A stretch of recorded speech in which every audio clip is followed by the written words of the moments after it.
사랑하는 성도 여러분, 오늘도 새날이 밝았습니다. 오늘 한 달도 주와 함께 동행하는 복된 날이 되기를 바랍니다. 기도하겠습니다. 거룩하신 하나님, 은혜를 감사합니다. 오늘 한 날도 시작하면서 주의 말씀을 읽고 주의 말씀의 뜻을 깨닫기를 원합니다. 예레미야를 통하여 주시는 그 아버지의 그 뜻을 오늘도 깊이 깨달아 말세 지마를 살아가면서 혼란한 말에 현혹되는 그러한 자가 되지 않도록 하나님 우리에게 주의 말씀을 주시옵소서. 날마다 주의 말씀을 붙들고 주의 말씀으로 승리하며 살게 하여 주옵소서. 감사하며 예수님 이름으로 기도드리옵나이다. 아멘. 성도 여러분, 여러 가지가 참 하루하루 삶들이 위기 속에서 살아가는 그런 모습입니다. 어쨌든 이런 영적으로 또 매우 혼란한 이런 마지막 때 일어나는 거짓 선지자들의 활동이 지금 상당하게 진행되고 있다는 것을 보게 됩니다. 우리는 그 누가 어떤 말을 한다 해도 사람의 말에 귀를 기울이지 마시고 하나님의 말씀에 귀를 기울이고 하나님께서 우리에게 무슨 말씀을 하시고 계시는지 우리는 날마다 주의 말씀을 묵상하고 읽고 그 뜻을 깨닫는 일에 열심내야 되겠습니다. 너희는 먼저 그의 나라와 그의 의를 구하라.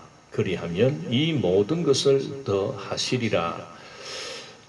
주님께서 주신 말씀을 꼭 붙들고 성경을 배우고 성경 말씀을 깨닫는 일에 여러분 꼭 시간을 할애해서 날마다 그렇게 감당하십시오.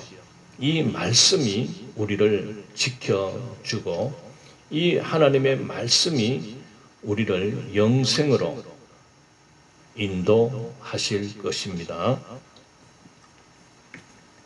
자, 오늘은 계속해서 예레미야 32장 36절부터 44절까지 읽으면서 나아가도록 하겠습니다. 특별히 오늘 우리는 이 본문을 통해서 하나님께서 그 심판을 당하여 바벨론 포로로 잡혀가서 수모와 수치를 당하는 그런 심판을 유대 백성들에게 선고했습니다. 그래서 지금 그 심판이 임하는 그 직전에 지금 살아가는 그런 상태입니다. 그래서 그 심판의 당위성을 앞부분에서 말씀을 하셨다면 이제 36절부터는 하나님께서 그 심판을 통하여 70년 후에 그 이스라엘 유다 백성들을 다시 본토로 본국으로 즉 예루살렘 도성으로 다시 반드시 돌아오게 하겠다 하는 그 미래에 일어날 일에 대한 구원의 그 약속을 하고 있습니다. 그래서 오늘 우리가 주시는 말씀을 곰곰이 우리가 생각해 보면 정말 하나님께서는 심판과 그 구원을 베푸시는데 구원을 베풀 때에 어떻게 하시는가 이것이 여기에서 나타나고 있습니다. 하나님은 구원을 주실 때에 어떤 우리 인간의 행위를 요구하시는가 아니면은 정말 하나님께서는 그 풍성하신 긍휼의 마음, 그 하나님의 무조건적인 그 사랑하심으로 구원을 베푸시는가, 그걸 우리가 찾아볼 수 있는 그런 구절이 되겠습니다. 36절, 그러나 이스라엘의 하나님 여호와께서 너희가 말하는 바 칼과 기근과 전염병으로 말미암아 바벨론 왕의 손에 넘긴 바 되었다 하는 이 성에 대하여 이와 같이 말씀하시니라.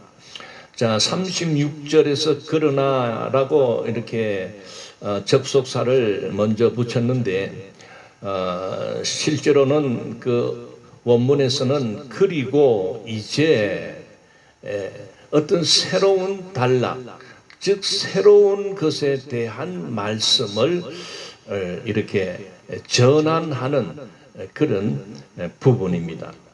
그래서 이스라엘의 하나님 여호와께서 너희가 말하는 바, 즉 예레미야가 하나님 앞에 기도한 내용이 나오지 않습니까? 그 내용을 보게 되면 예레미야는 참 궁금한 게 있습니다.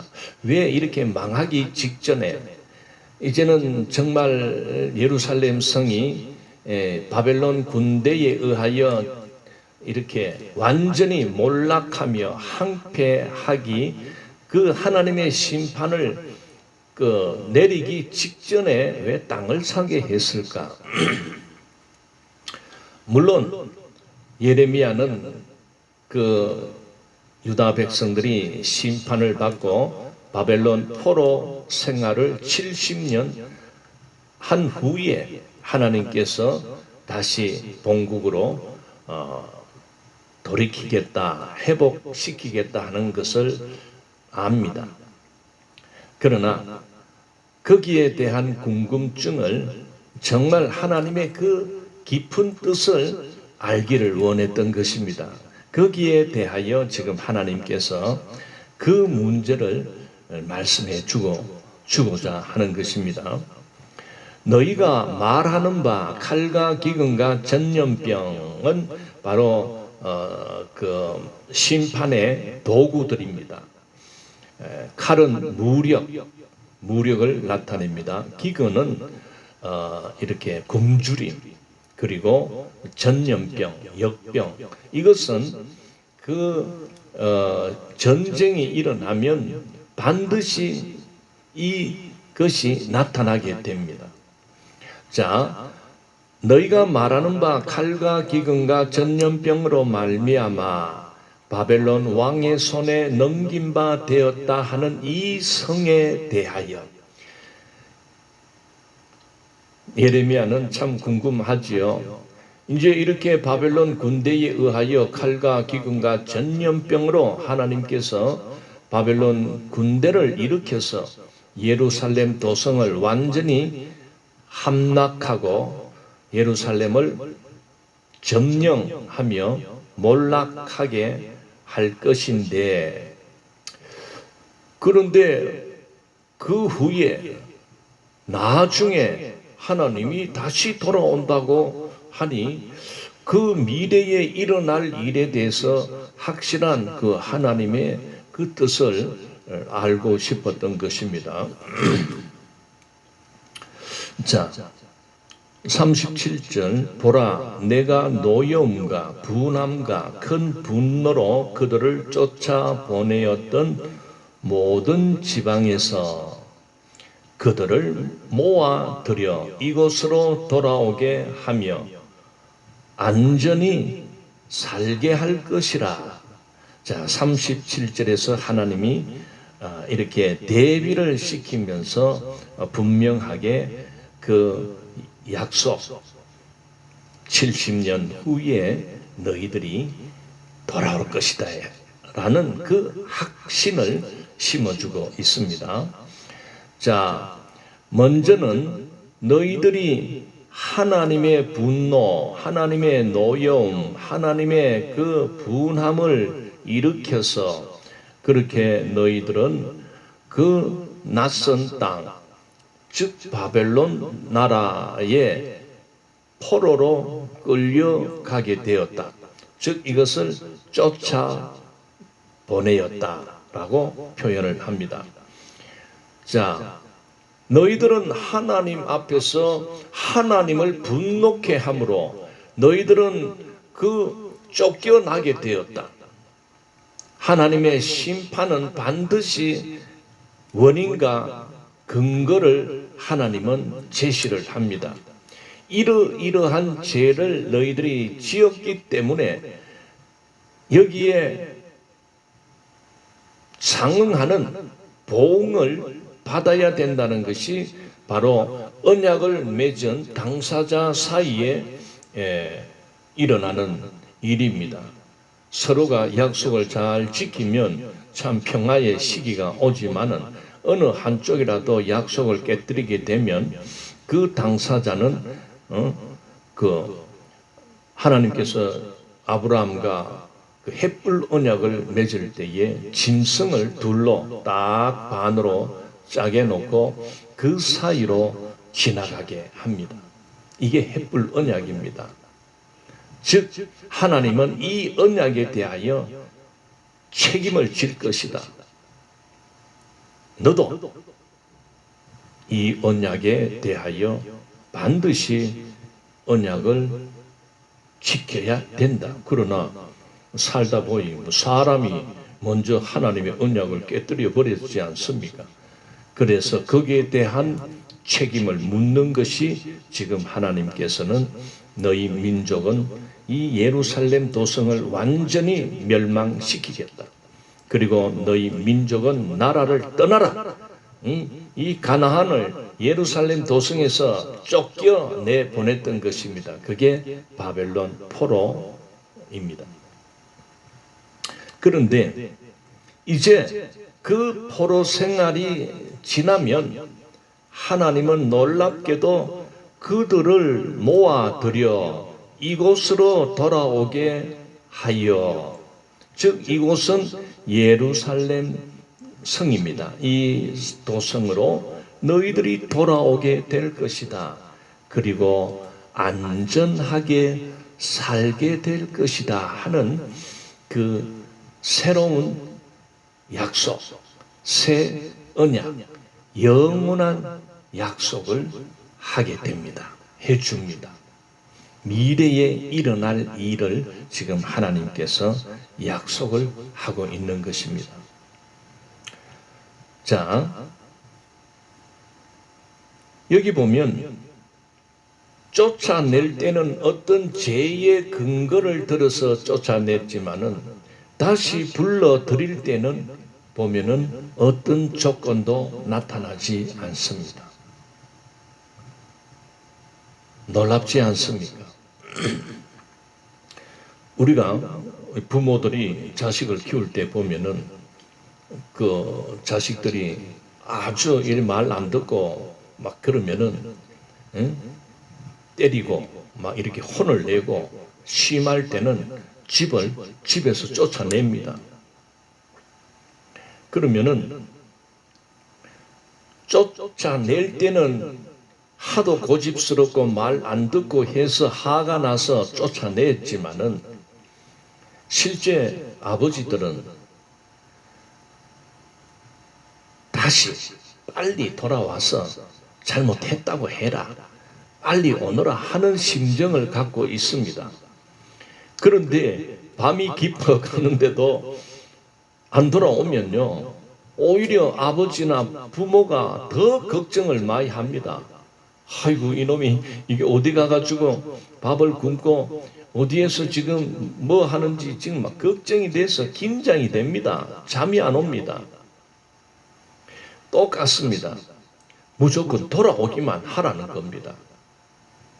돌아올 때는. 그래 지금 하나님도 너희들이 쫓겨나는 것은 너희들이 죄를 짓고 나의 분과 노와 노여움을 격발함으로 인해서 너희들이 내가 너희들을 쫓아냈다. 그런데 하나님의 마음이 편하겠습니까? 고생해라. 너희들은 죽도록 고생하고 생고생을 한번 맛봐라. 그런 마음이 아닙니다.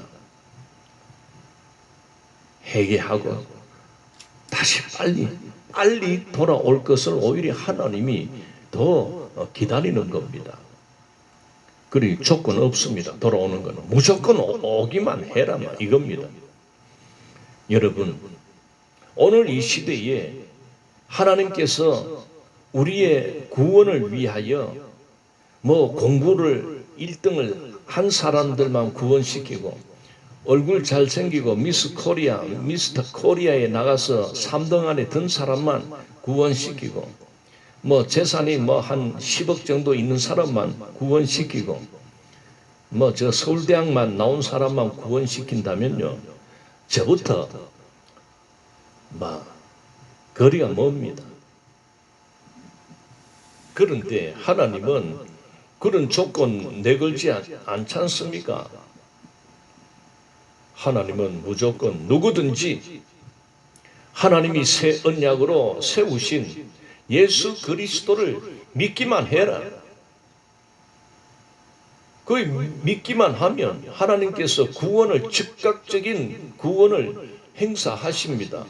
제사함, 죄를 즉각적으로 용서해 주십니다. 그래서 우리가 예수님을 믿는 순간에 하나님께서는 우리의 신분을 죄인에서 의인으로 바꾸어 줍니다. 즉각적으로. 그런데 구원받은 사람은 다 성격이나 성품이 온화하고 천사와 같이 될까요? 아닙니다. 우리의 신분은 즉각적인 변화를 우리가 받게 되지만은 우리의 성품은 교회 생활을 통하여 말씀을 통하여 참 말씀에 도전을 받고 말씀에 우리가 나의 모습을 비춰보면서 내가 이런 참 잘못을 했구나, 내가 이런 죄를 지었구나 하면서 우리는 이 성품은 지속적으로 다듬어지는 것입니다. 우리의 신분은 즉각적인 변화지만은 우리의 성품은 천국 가는 그날까지 하루하루 세월이 가면 갈수록 이렇게 모난 돌과 같은 우리가 이렇게 둥근 둥근 공과 같이 하나님께서 다듬어 가시는 기간입니다. 그게 신앙생활하는 기간입니다. 그래 전부 다 어쨌든 교회는 오래 다니고 믿는다고는 오래 됐는데 성질이 별로 좀 좋지 못한 사람들이 있습니다. 그래도 낙심하지 마시고 기도할 때마다 하나님, 저 인간 어쨌든 그래도 좀 다듬어 주십시오. 좀 순종적으로 온순한 양이 되도록 좀 봐주십시오. 그래 기도하고 그렇게 해나가는 겁니다.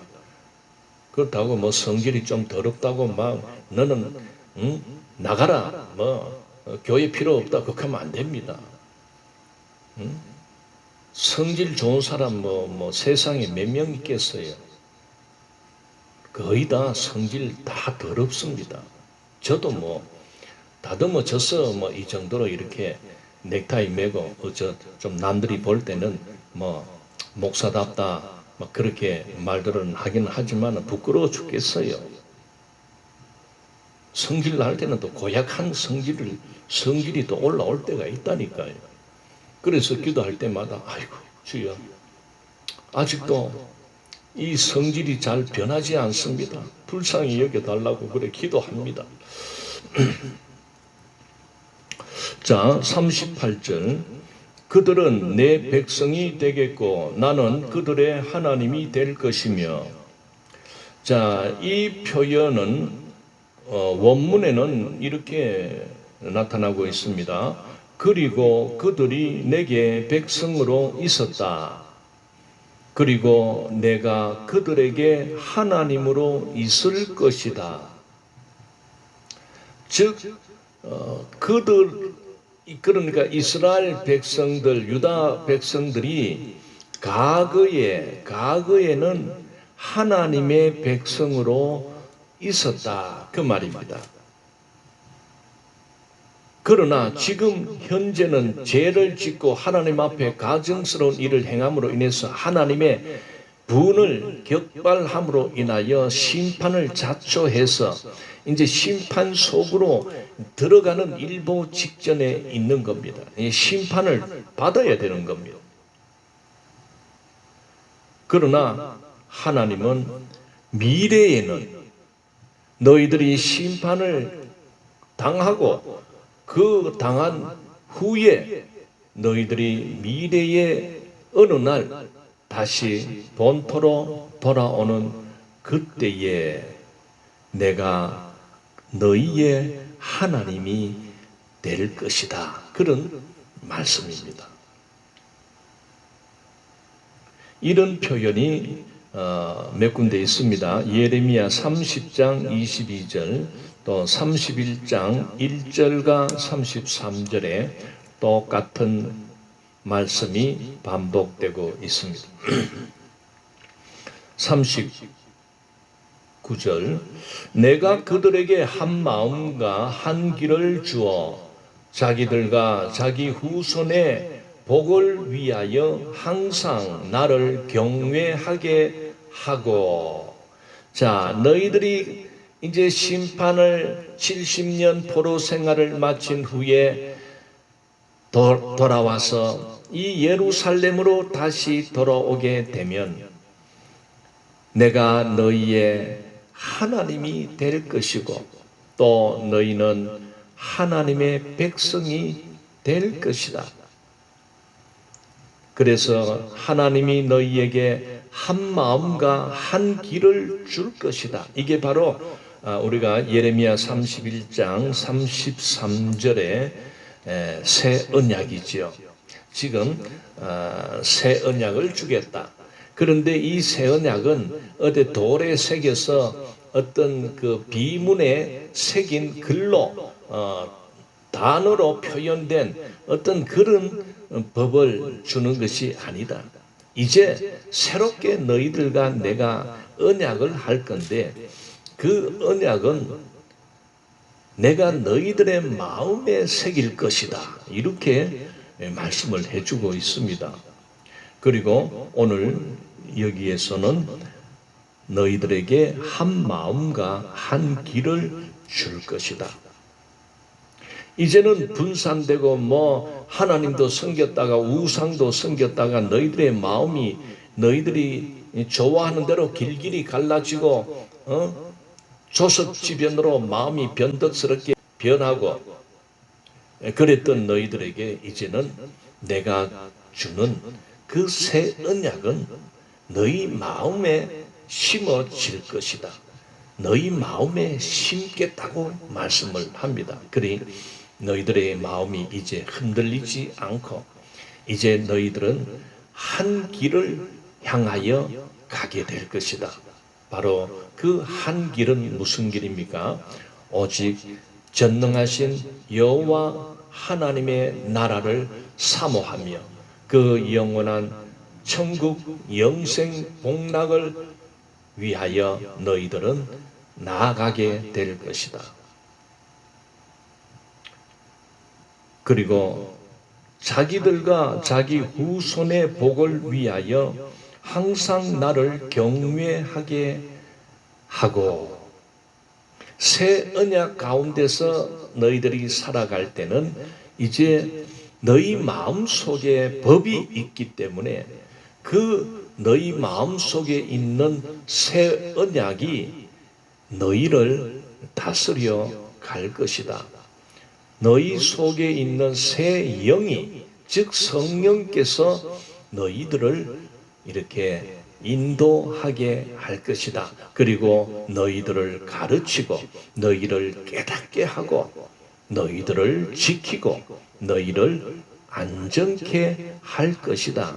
그 중에 이제는 하나님을 두렵게 여길 수 있는 마음을 줄 것이다. 그리고 하나님을 두렵게 여겨야 하나님의 말씀에 순종하고 그렇게 하나님만 따라가지. 하나님을 우습게 여기고 하나님을 없다 그리는 이런 상황은 하나님을 두렵게 여기는 경외함이 없기 때문에 그렇게 되는 것입니다. 성령이 오시면 그 성령님은 우리 안에서 우리를 가르쳐 나갑니다. 그러니 너무 걱정할 거 없습니다. 지식이 좀 부족해도 그 성령께서 이 하나님의 말씀을 깨닫게 해 주시는 겁니다. 그리 성령님을 의지하고 성령님이 가르치는 대로 성령님과 함께 그렇게 동행하는 그런 삶을 살아가는 것, 그걸 이렇게 하나님께서 너희들이 돌아오면 그렇게 하겠다는 것입니다. 자, 40절, 내가 그들에게 복을 주기 위하여 그들을 떠나지 아니하리라 하는 영원한 언약을 그들에게 세우고 나를 경외함을 그들의 마음에 두어 나를 떠나지 않게 하고, 영원한 언약을 너희들의 마음에 세우겠다는 겁니다. 즉 하나님의 새 언약을 너희 마음에 둘 것이다. 그렇게 되면 그 너희 마음에 와 계시는 그 새 영, 새 마음, 새 언약, 그리고 한 마음, 한 길, 이게 다 뭡니까?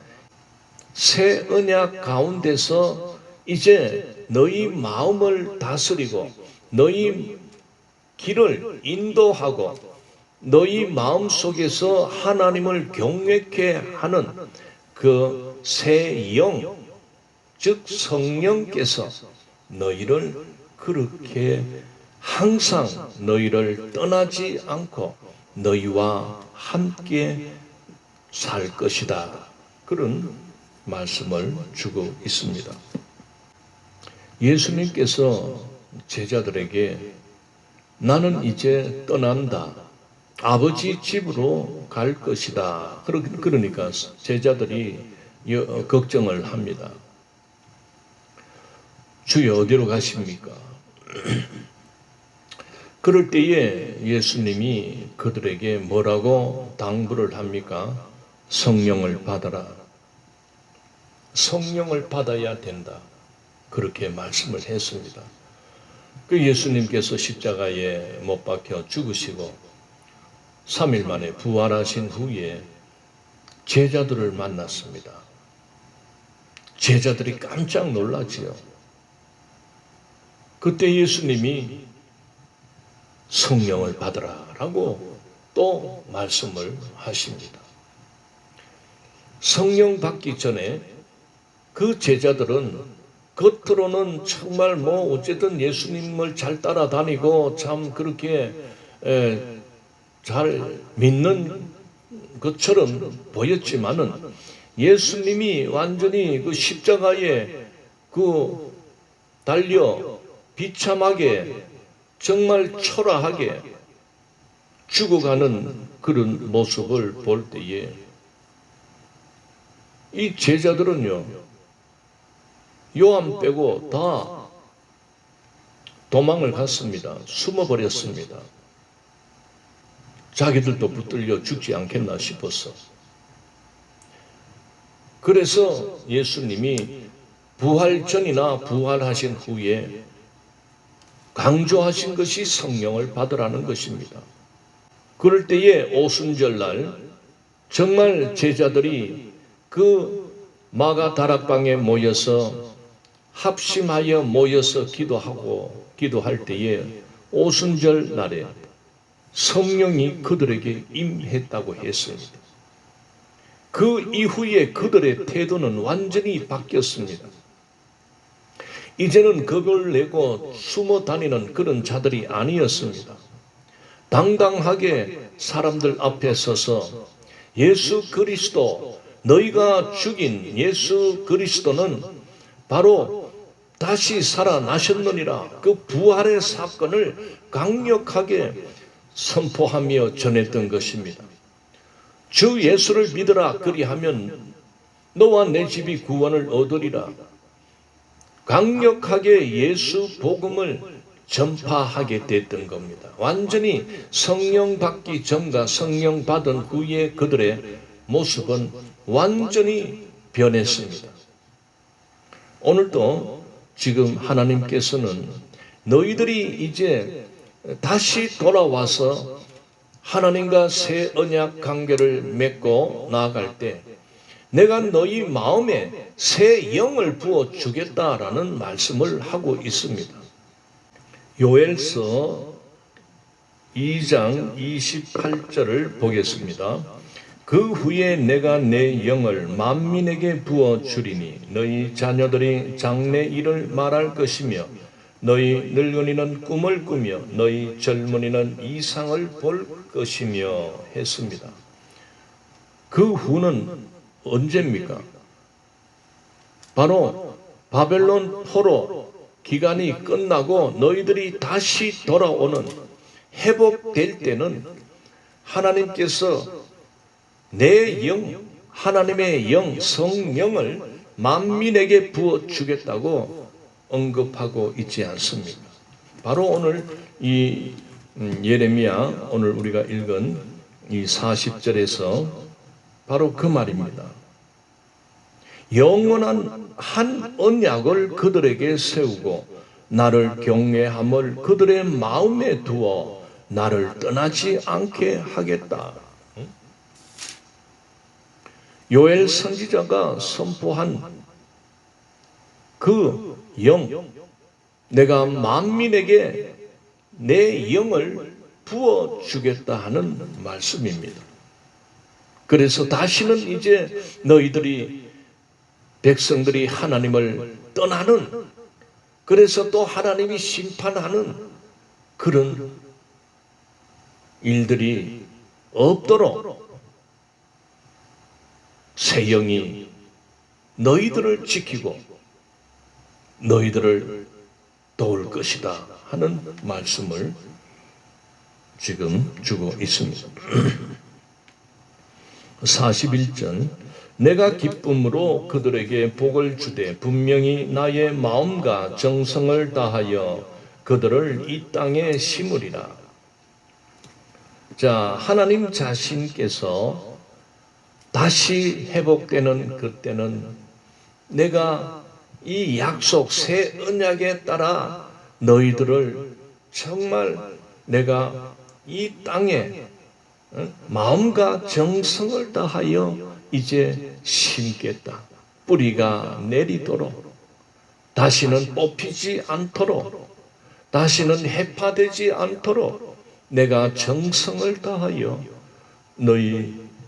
너희들을 이 땅에 너희들을 심겠다라고 하나님께서 내가 농부가 되겠다. 그래서 내가 너희들이 쫓아낸 이 땅, 항폐하게 된 이 예루살렘 성, 이것이 너희들이 돌아올 때가 되면 너희들에게 아름다운 그 젖과 꿀이 흐르는 그러한 땅으로 변화되어 너희들을 맞이할 것이며, 또 너희들이 무슨 씨앗을 뿌리든지 곡물을 재배하든지 풍성한 소출을 내게 해주는 그런 옥토를 너희들에게 줄 것이다. 예수님께서도 그런 말씀을 하셨습니다.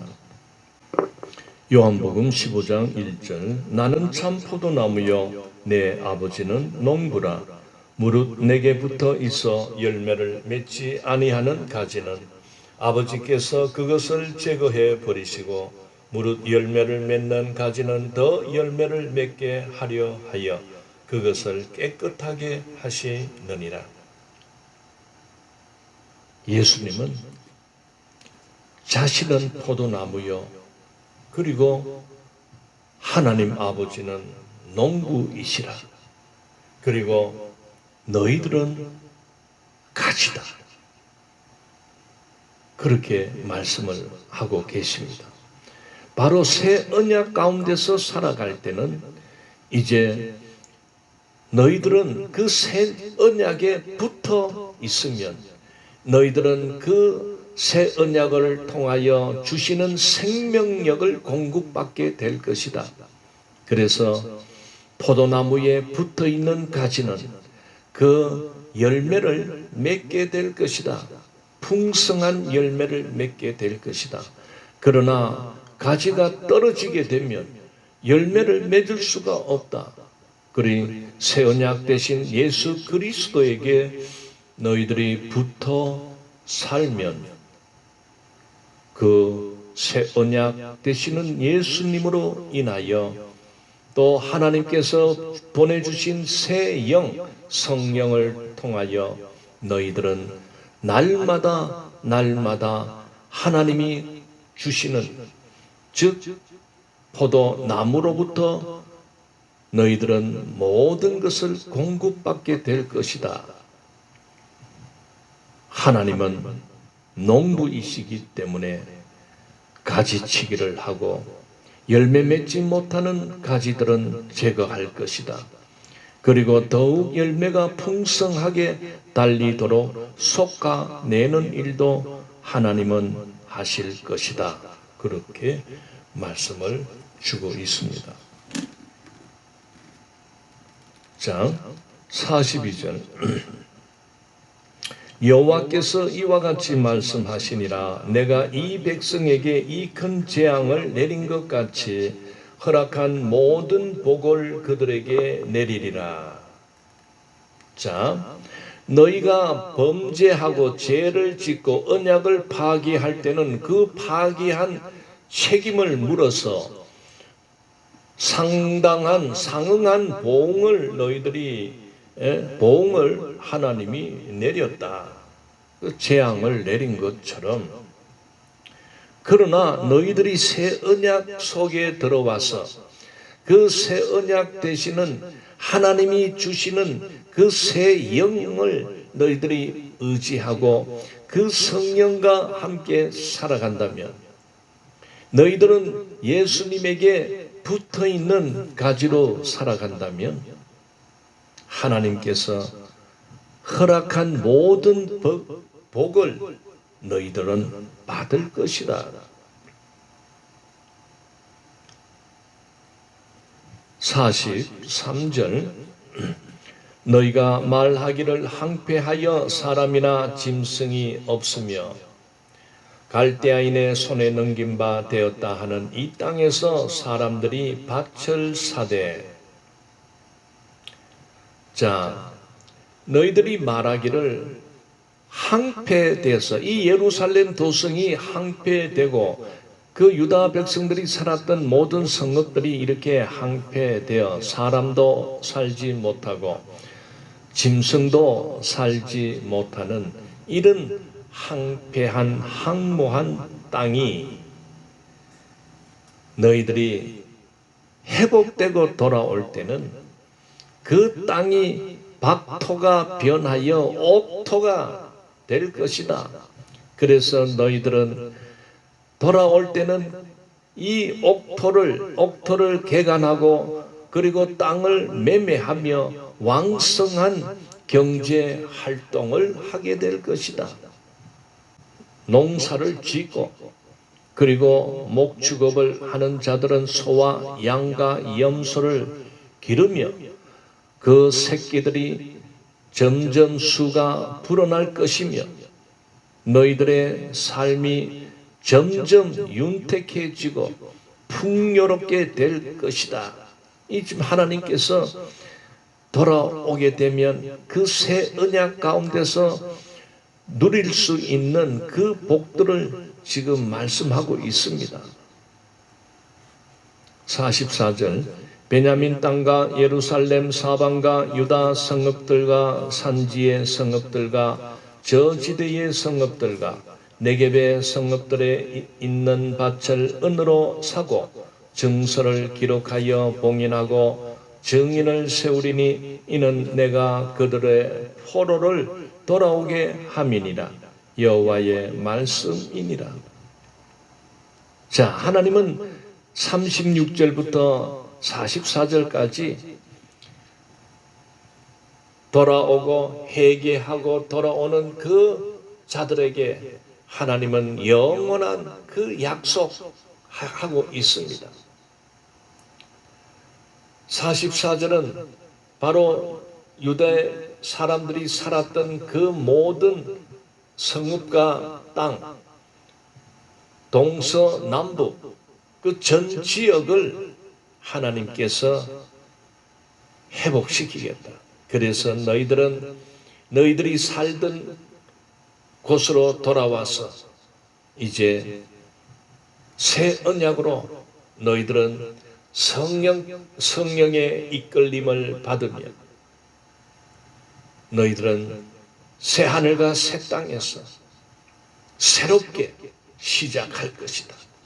그런 희망의 말씀, 영원한 언약을 다시 확고하게 세우는 그런 말씀을 주고 있습니다. 사랑하는 성도 여러분, 오늘 우리는 이 구약 예레미야서를 통해서 놀라운 하나님의 회복의 때,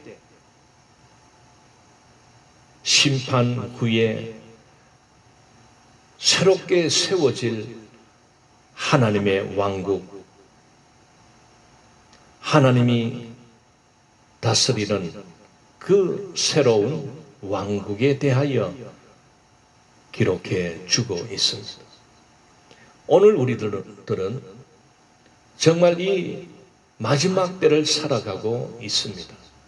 특별히 오늘 이 예레미야를 통해서 하나님께서 제 많은 유다 민족 그 예루살렘 도성을 심판하는 모습을 우리는 읽었고, 그리고 그 심판 속에 들어가는 그 백성들을 보면서 그러나 그 심판을 견디고 끝까지 시험의 때를 참고 견디는 자에게 하나님은 70년 후에 그 민족을 다시 회복시키는 구원의 놀라운 은혜를 베풀어 주시는 그 약속의 말씀을 오늘 읽으면서 여러분, 앞으로 이 세상은 하나님의 심판에 들어가게 될 것입니다. 하나님의 심판은 새로운 왕국의 시작을 알리는 것입니다. 구약 성경이 그것을 선지자들을 통하여 말씀하고 있습니다. 주님이 다스리는 주님의 왕국을 세우기 위하여 지금 죄로 간영된 하나님 앞에서 언약을 깨뜨리고 무시하고 하나님 앞에서 가증스럽게 살아가는 이 땅에 속한 자들을 하나님께서 심판을 통하여 항폐케 하고 무너지게 하고 불사르고 끔찍한 어떤 그런 환난을 내리실 것입니다.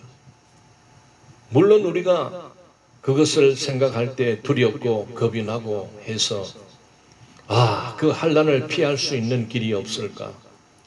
환난을 어떻게 우리가 겪을까? 먼저 겁을 먹고 그렇게 어쨌든 환난 전에 휴거가 된다 하는 이런 말에 현혹되기가 쉽습니다.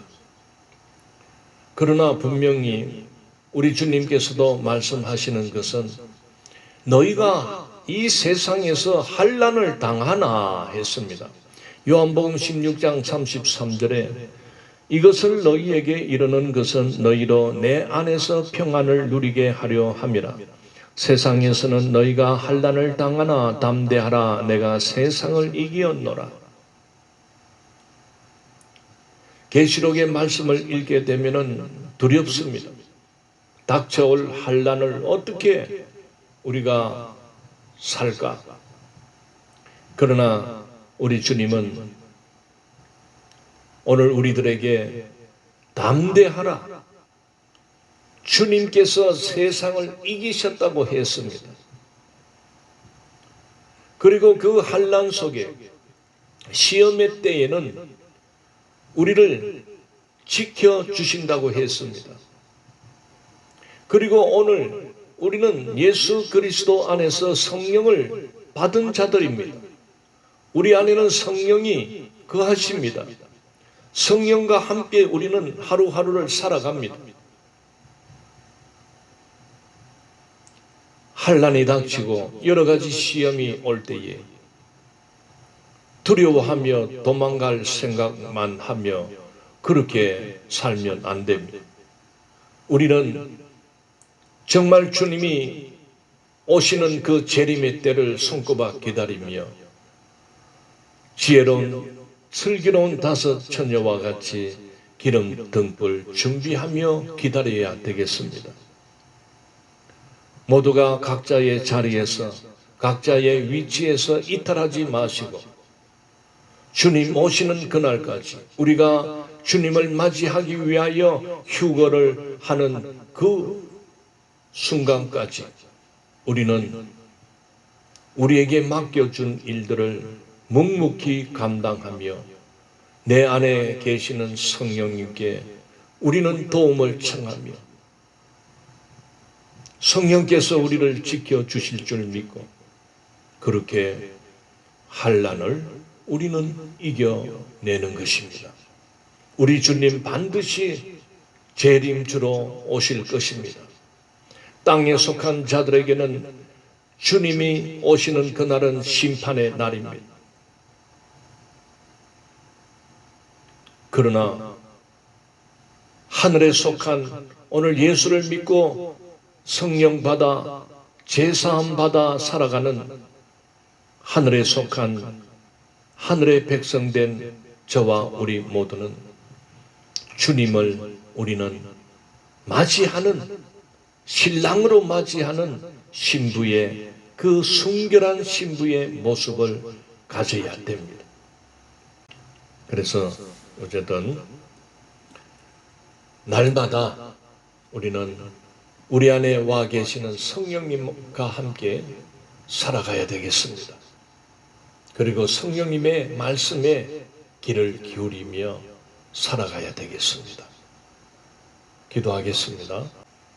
거룩하신 하나님 은혜를 감사합니다. 오늘도 주신 말씀을 읽으며 놀랍도록 정말 하나님께서 심판으로 끝나지 않고 심판 후에 다시 회복의 때를 가르쳐주고 있습니다. 놀라운 그 회복의 때에 새 언약을 세울 것이며 그 새 언약 되시는 성령 하나님의 영을 우리 마음에 부어주신다고 했습니다. 오늘 우리들도 그 말씀을 부여잡고 묵묵히 이 마지막 때를 지혜롭게 살아가는 순결한 신부의 모습으로 살아가게 해 주옵소서. 감사를 드리옵고 예수님 이름으로 기도드리옵나이다. 아멘. 예, 감사합니다.